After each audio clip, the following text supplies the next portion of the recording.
Bom dia, pessoal. Eu me chamo Aderaldo de Moraes. Vou falar para vocês um pouco de prisão preventiva e conversão de flagrante em prisão preventiva. Vamos lá, pessoal. O nosso sistema, a regra é que a pessoa responda ao processo em liberdade, né? O princípio da presunção de inocência, segundo o qual ninguém será considerado culpado antes do trânsito de julgado de sentença penal condenatória. Na prática, isso significa que qualquer pessoa que responda pela prática de qualquer crime, ainda que seja um crime grave, a regra é que essa pessoa responda ao processo em liberdade. E essa regra, pessoal, mesmo a sentença condenatória sendo proferida, a regra é que a pessoa tem o direito de responder em liberdade, porque, repita-se, a pessoa só é considerada culpada após o trânsito em julgado de sentença penal condenatória. Ou seja, após essa sentença após não caber nenhum recurso contra essa sentença. O que eu vejo muito na prática é que quando a pessoa ela é presa em flagrante delito e o crime que ela está respondendo é um crime grave, a tendência é que essa pessoa, que o juiz, seja o juiz plantonista ou o juiz natural, vai converter esse flagrante em prisão preventiva se o crime for grave. Porém, pessoal, o entendimento aí amplamente majoritário, tanto de tribunais quanto do Superior Tribunal de Justiça e do Supremo Tribunal Federal, é de que a gravidade em concreto do crime não é fundamento por si só para o decreto de prisão preventiva ou para a conversão do flagrante em preventiva. Então, eu acho muito importante que o advogado criminalista ele se atente a essa circunstância e ele identifique na sentença que teve esse decreto de prisão ou conversão do flagrante preventiva, ele identifique claramente se a decisão ali, se o fundamento tiver sido a garantia da ordem pública, ele tem que identificar ali se a fundamentação se baseou somente na gravidade em abstrato do crime ou se baseou na gravidade em concreto daquele crime. Porque, repita-se, se for somente na gravidade em abstrato, por exemplo, o juiz lá ele converteu o flagrante em preventiva porque a pessoa está respondendo pela prática do crime de homicídio. Homicídio é um crime gravíssimo. Então aí o juiz, vamos dar um exemplo, o juiz justifica, converto o flagrante em preventiva para a garantia da ordem pública, uma vez que o acusado, ou o autuado, ou flagranteado, ele está respondendo pela prática do crime de homicídio, que é um crime gravíssimo, que causa grande repercussão social, e é um crime contra a vida, que tem o bem jurídico mais importante tutelado pelo nosso ordenamento. Então, se a decisão for tratada nesses termos, é bem tranquilo que essa decisão posteriormente será revogada. Seja ali por um outro juiz que vai assumir o caso, ou pelo tribunal, ou até mesmo pelo STF, ou STJ ou STF. Por quê? Porque a jurisprudência é muito tranquila. A gravidade em abstrato do crime não justifica o decreto de prisão para a garantia da ordem pública. Então, pessoal, o que tem que ser feito, no meu ponto de vista, analisar a decisão, verificar se o fundamento, se for da garantia da ordem pública, se esse fundamento se baseia em alguma circunstância concreta daquele crime, ou se somente na gravidade em abstrato daquele crime. E meu ponto de vista, pessoal, uma vez que uma decisão judicial que fez a conversão ou que decretou a prisão preventiva, ou que fez a conversão do flagrante preventiva, se essa decisão não tiver fundamentada, no meu ponto de vista, o juiz somente, se for lá na sentença, é que ele vai ter condições de corrigir essa fundamentação ruim aí da decisão. Porque pense comigo, o juiz somente vai reanalisar a situação prisional se houver um pedido de revogação de prisão. Ou, a depender lá do prazo, o juiz vai ter que fazer isso de ofício. E na sentença. Porém, esse é o meu ponto de vista. Algum vício de fundamentação não vai poder ser corrigido, por exemplo, em sede de uma revogação de prisão. E até mesmo nem posteriormente. para mim aquele vício ele vai subsistir. Então, se uma decisão não tiver sido muito bem fundamentada, não vai poder ser corrigido posteriormente, a não ser que seja na sentença ou naqueles termos que o juiz a cada 90 dias tem que fazer a reanálise da situação prisional do acusado. Vou trazer aqui rapidamente a leitura do 312 do Código de Processo Penal, que é o artigo 312 e 313 do Código de Processo Penal, que são os mais importantes nesse tema aí de prisão preventiva. A prisão preventiva poderá ser decretada como garantia da ordem pública. Esse, pessoal, ao meu ver, é a decisão, é o fundamento mais utilizado aí para decretação de prisão ou conversão de flagrante preventiva. Então é só ficar atento a isso. Uma vez que o juiz fundamentou somente a garantia da ordem pública na gravidade em abstrato, é bem tranquilo que possivelmente essa decisão vai ser revogada. Um outro fundamento para o decreto de prisão preventiva é a conveniência da instrução criminal. A conveniência da instrução criminal normalmente é utilizada como fundamento para o decreto da prisão preventiva ou conversão do flagrante preventiva quando alguma informação nos autos de que o acusado está intimidando testemunhas ou vítima. Agora um detalhe aqui, esse fundamento é bem forte e para mim, ele só subsiste até o encerramento da instrução. Então, ocorreu a audiência de instrução e julgamento, o juiz declarou encerrada a instrução. Se o único fundamento for a garantia da conveniência da instrução criminal, para mim não subsiste mais essa justificativa. Outro fundamento para assegurar a aplicação da lei penal. Esse fundamento também eu entendo que é muito forte e ele geralmente é utilizado na prática. Eu vejo que ele é utilizado quando a pessoa comete um crime e ele foge do distrito da culpa, ou seja, ele pratica um crime e some no mundo. Nesse caso, havendo uma notícia nos autos de que ele praticou o crime e empreendeu fuga, esse é um fundamento forte para o decreto da prisão preventiva. Muitas vezes esse fundamento ele é utilizado ali na fase quando a pessoa é denunciada, não é encontrada, há uma certidão às vezes do oficial de justiça dizendo que ele empreendeu fuga, ou que há notícia de que ele empreendeu fuga, ou de que ele não foi mais localizado naquele endereço e que não deixou notícia do seu paradeiro. Quando o juiz vai aplicar aquele artigo 366 do Código de Processo Penal, que diz que se o acusado não foi encontrado para ser citado, o juiz ele vai ter que decretar a suspensão do processo e do prazo prescricional. Ele pode determinar a produção de provas antecipadas e, geralmente, a depender do crime, também o juiz decreta a prisão preventiva para assegurar a aplicação da lei penal. Então, hoje, com esse Banco Nacional de Mandado de Prisão, qualquer mandado de prisão ele fica nesse Banco Nacional e a pessoa geralmente é encontrada posteriormente aí para ser presa. Muitas pessoas praticam crimes e fogem e depois de, às vezes, anos, é encontrada e presa.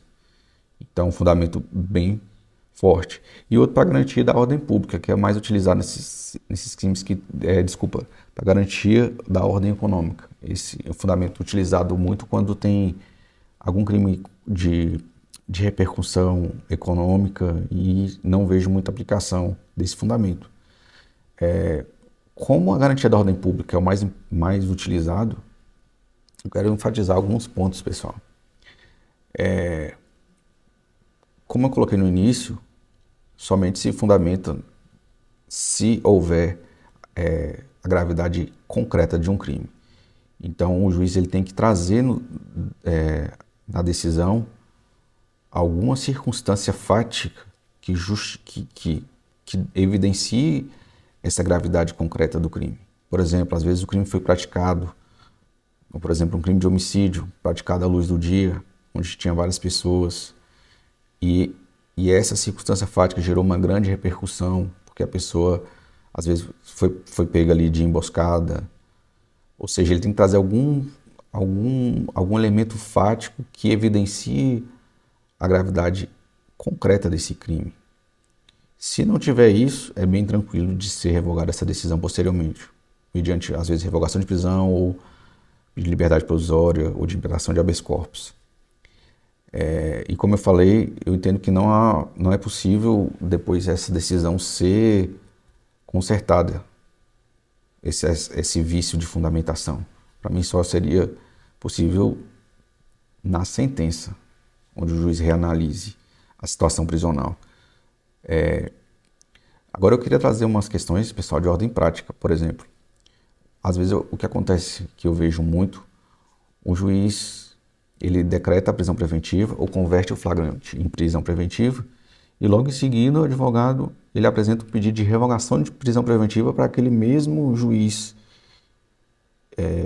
Nos termos do artigo 316 do Código de Processo Penal, somente se justifica a revogação de uma prisão se tiver surgido fato novo. Então, pessoal, eu não indico que vocês façam um pedido de revogação de prisão preventiva se não tiver um fato novo bem claro e evidente para aquele mesmo juiz que decretou a prisão, que converteu o flagrante de prisão preventiva. Porque pensa, se ele já entendeu que há elementos para o decreto da prisão preventiva, qual é a justificativa dele mudar de ideia, às vezes 24 horas ou 48 horas depois? Então, se não tiver um fato novo, muito claro e evidente, eu acho que é perda de tempo fazer um pedido de revogação para aquele mesmo juiz que fez a conversão do flagrante preventivo, que decretou a prisão preventiva. Agora, o que às vezes acontece de diferente é que, a depender do horário e do dia que aquele crime foi cometido, que essa decisão ela não é feita pelo juiz, o juiz natural. Às vezes essa decisão ela é prolatada pelo juiz plantonista. E aí sim, talvez nesse caso, pode-se justificar um pedido de revogação de prisão ou de liberdade provisória para o juiz natural.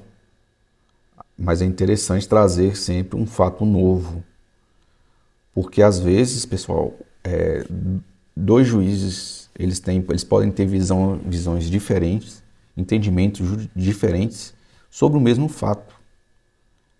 Então, nesse caso, que, por exemplo, foi um juiz do plantão que converteu o flagrante de prisão preventiva, que decretou prisão preventiva, aí sim eu acho que se justifica um pedido de revogação de prisão para o juiz natural, que é um juiz diverso, diferente daquele do juiz plantonista. E aí, pessoal, o que acontece, que eu vejo muito na prática, é o seguinte: às vezes o advogado criminalista, ele somente é contratado depois que já há a conversão do flagrante de prisão preventiva. Às vezes ocorreu o crime, às vezes foi no plantão, já tem a decisão de conversão do flagrante de prisão preventiva, às vezes já teve a audiência de custódia, onde foi convertido o flagrante de prisão preventiva, e o advogado criminalista ali, ele é contratado pela família somente depois desse fato. Então, o que normalmente acontece? Ele simplesmente vai lá e apresenta o pedido de revogação de prisão preventiva. E às vezes para o mesmo juiz que fez a decisão. Eu acho que nesse caso não se justifica, porque nos termos do artigo 316 do Código de Processo Penal, somente se justifica, vou ler aqui para vocês a redação: o juiz pode, de ofício ou a pedido das partes, revogar a prisão preventiva se, no correr da investigação ou do processo, verificar falta de motivo para que ela subsista, bem como novamente decretá-la se sobreviverem razões que a justifiquem. É o parágrafo único. Decretada a prisão preventiva, deverá o órgão emissor da decisão revisar a necessidade da sua manutenção a cada 90 dias, mediante decisão fundamentada de ofício, sob pena de tornar a prisão ilegal. Na prática, pessoal, o que eu vejo é que dificilmente o juiz de ofício ele vai revogar uma decisão de prisão preventiva. Porque se ele entendeu que houve motivos para o decreto da prisão, ele não vai simplesmente mudar de ideia sem que surja um fato novo. Então, para mim é o seguinte: a aplicação desse 316, o juiz ele só vai mudar a decisão se houver um fato novo que justifique. E esse fato novo pode ser várias coisas, pessoal. Por exemplo, se o decreto de prisão, o fundamento dele foi a garantia da ordem pública, e o juiz só se fundamentou lá na gravidade em abstrato do crime, não na gravidade de concreto, O fato novo pode ser um pedido de revogação de prisão, deixando claro isso, que houve um equívoco. Na verdade, nesse caso não vai ser bem um fato novo, vai ser somente uma petição informando que houve um equívoco, que esse motivo não justifica e juntar a jurisprudência aí do STF, do STJ. Mas vamos lá, um fato novo, por exemplo, se o decreto da prisão preventiva se baseou em aplicação da lei penal, garantia da aplicação da lei penal, e ali é juntado um comprovante de residência, é juntado um documento que comprove que a pessoa tem um trabalho, por exemplo, de carteira assinada, ou ainda que não seja de carteira assinada, que ele prestou serviços, e juntar a declaração de pessoas onde aquele acusado ele prestou serviços, juntar declarações de pessoas que o conhecem e falando da reputação dele, da conduta dele na sociedade. Então isso sim pode ser considerado um fato novo que justifique a revogação da prisão. Porque assim, pessoal, há circunstâncias favoráveis do acusado, por exemplo, se ele é primário, se ele tem residência fixa, trabalho lícito e comprovado, esses fatos também por si só não justificam a revogação da prisão. Porque se o fundamento da prisão for, vamos dar um exemplo, garantia da ordem pública, e o juiz fundamentou bem ali a gravidade concreta do crime, ou, exemplo, o acusado é reincidente e praticou um novo crime, então se decreta a prisão para se evitar a reiteração delitiva. Então, mesmo que depois daquele fato o acusado não pratique outros, mesmo que as circunstâncias pessoais sejam favoráveis, se, por exemplo, o decreto da prisão preventiva for por garantia da ordem pública e a decisão for bem fundamentada em elementos concretos, na gravidade concreta daquele crime, essas circunstâncias favoráveis não vão justificar a revogação de uma prisão. Por isso que eu penso o seguinte, pessoal, se houver uma decisão de um juiz, não justifica você fazer um pedido de revogação para aquele mesmo juiz se não tiver um fato novo muito claro e evidente, porque às vezes isso vai representar perda de tempo. Então, às vezes é muito melhor impetrar logo um habeas corpus, porque aquela situação prisional, ela vai ser submetida a um outro julgador e às vezes esse outro julgador tem uma decisão, um ponto de vista diferente para aquele mesmo fato do juiz. Às vezes aquele desembargador ele vai ter uma decisão, um ponto de vista diferente do juiz que decretou a prisão preventiva ou que converteu o auto de prisão em flagrante em prisão preventiva. Então, para mim, justifica, é muito mais, vai ter muito mais chance de conseguir êxito se na impetração, né, de um habeas corpus.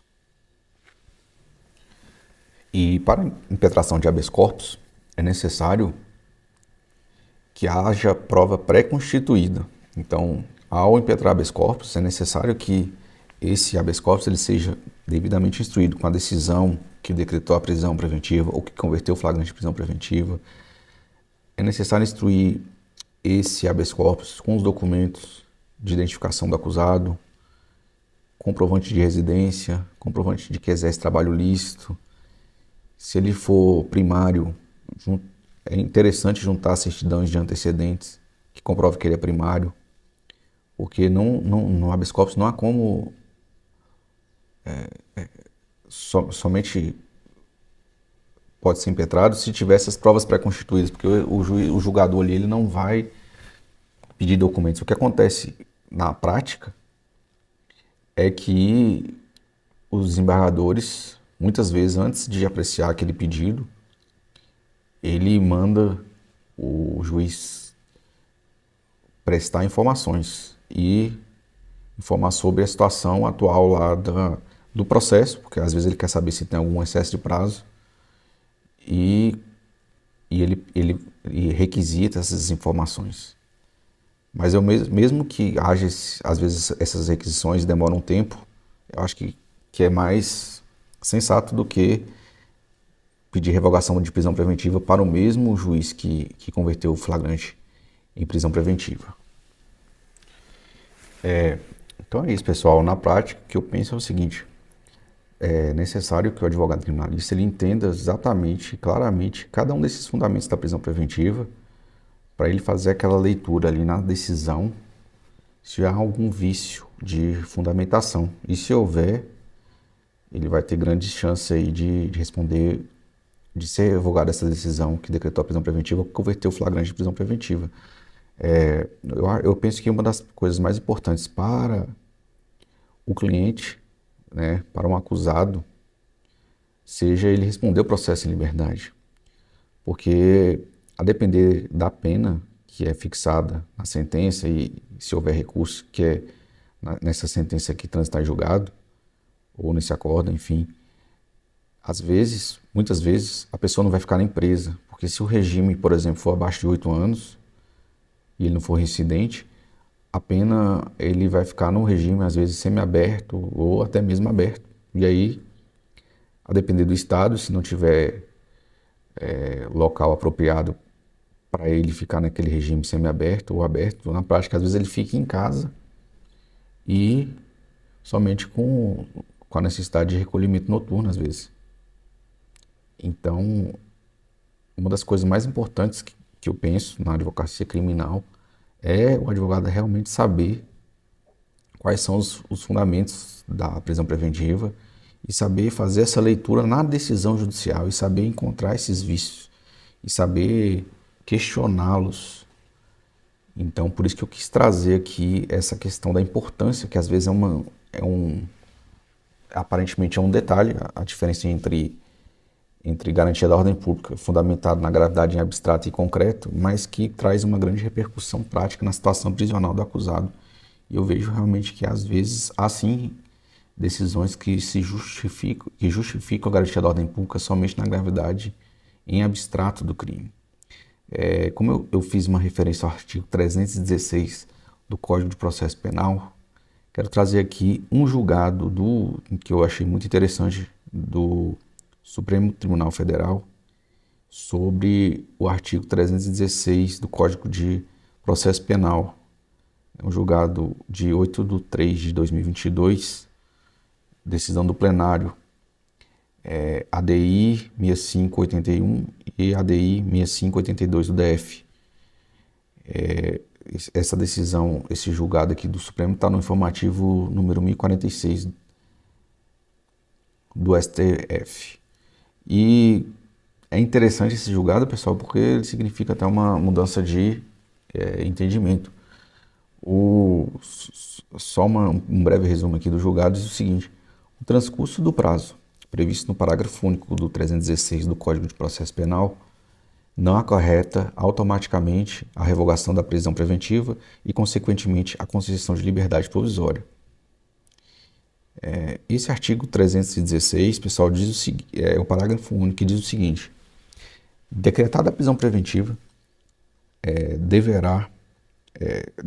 vamos lá de novo. Decretada a prisão preventiva, deverá o órgão emissor da decisão revisar a necessidade da sua manutenção a cada 90 dias, mediante decisão fundamentada de ofício, sob pena de tornar a prisão ilegal.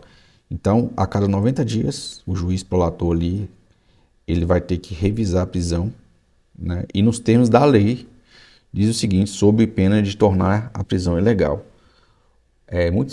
Foi muito discutido essa disposição e muitos sustentaram que, decorrido 90 dias, se não tiver uma decisão fundamentada, justificando a necessidade daquela manutenção, aquela prisão deve ser automaticamente revogada, porque ela se tornou ilegal. Então, essa questão chegou até o Supremo, né? E aí o plenário do Supremo, ele proferiu essa decisão que eu entendo que é importantíssima e tem grande repercussão prática. E o que foi que o Supremo decidiu, pessoal?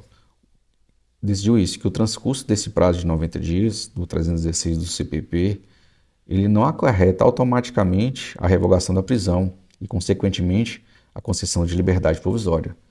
Na prática, mesmo transcorrido esse prazo de 90 dias e o juiz não tiver feito essa decisão fundamentada, esse fato por si só não torna, ao contrário do que diz a lei, a prisão ilegal. Ou seja, automaticamente não quer dizer que o acusado vai ter direito à concessão da liberdade provisória. Então, na prática, mesmo transcorrido esse prazo, se o juiz se o juiz que prolatou essa decisão, se não tiver essa decisão nova, fundamentando a necessidade da manutenção da prisão, é necessário que o advogado ele faça um requerimento, né, solicitando a revogação. E aí o juiz vai reapreciar a situação prisional. Então o Supremo, ele, ao contrário do que diz a lei, o entendimento do Supremo, inclusive do plenário, foi de que essa prisão não vai ser automaticamente revogada, certo? E ele também fixou alguns pontos interessantes aqui, que foram os seguintes: a exigência da revisão nonagesimal quanto à necessidade e adequação da prisão preventiva aplica-se até o final dos processos de conhecimento. E o parágrafo único, aquele que eu fiz a leitura agora do 316 do CPP, se aplica para o juízo em primeira instância, Tribunal de Justiça e Tribunal Regional Federal, certo? Porém, não se aplica em regra para STJ e STF. E eles decidiram o seguinte: encerrado o julgamento de segunda instância, não se aplica o 316 parágrafo único do CPP, mas tem exceção. Exceção caso se trate de uma ação penal de competência originária do STJ e do STF, ou seja, se não for ação penal de competência originária do STF e do STJ, não se aplica esse dispositivo ao STJ e ao STF, ou seja, só se aplica se for uma ação originária do STF ou do STJ. Em conclusão, até o final dos processos de conhecimento se aplica o 316, parágrafo 1 do CPP, onde há um encerramento da cognição pelo Tribunal de Segundo Grau, e nos processos onde houver previsão por prerrogativa de foro, que são esses que tramitam originariamente no STF e no STJ.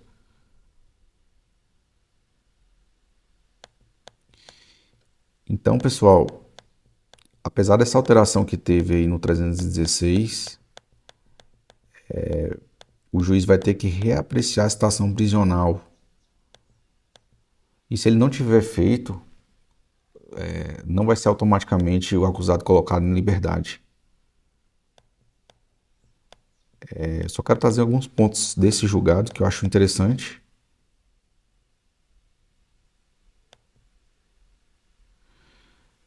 Então é basicamente isso. O juiz competente ele deve ser instado para reavaliar a legalidade e a atualidade dos fundamentos.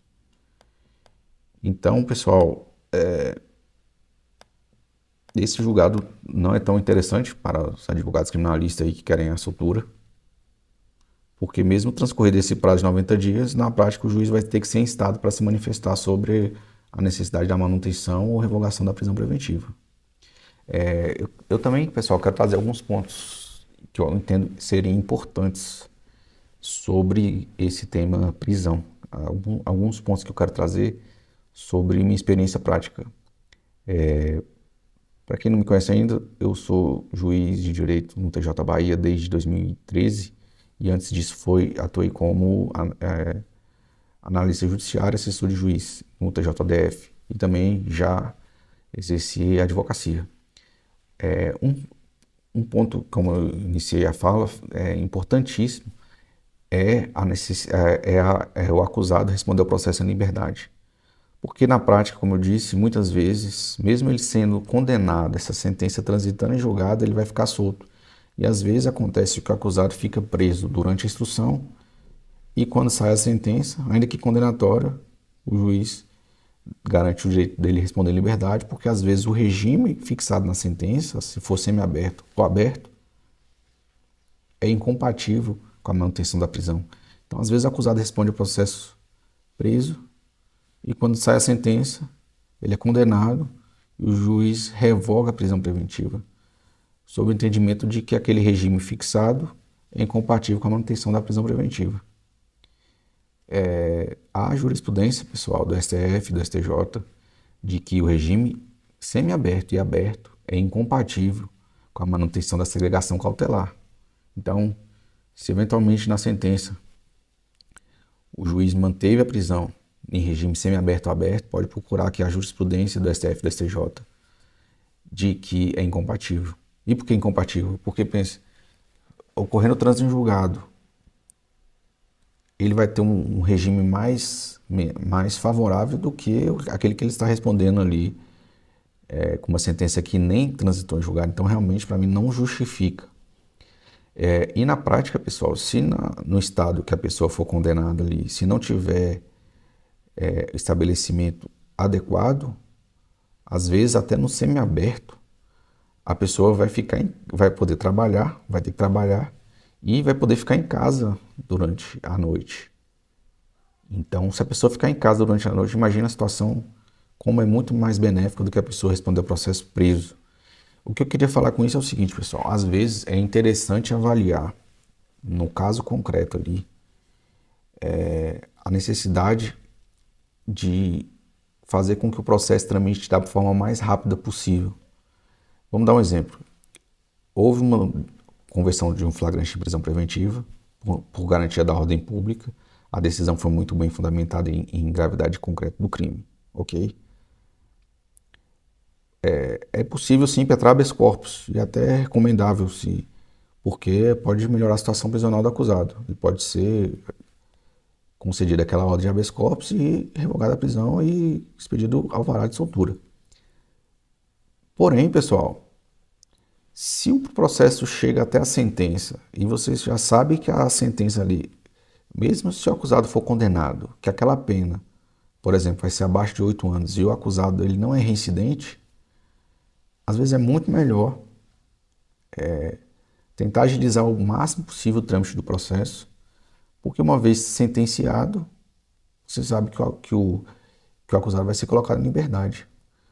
Porque às vezes o que eu vejo é advogado que não se atente muito a isso.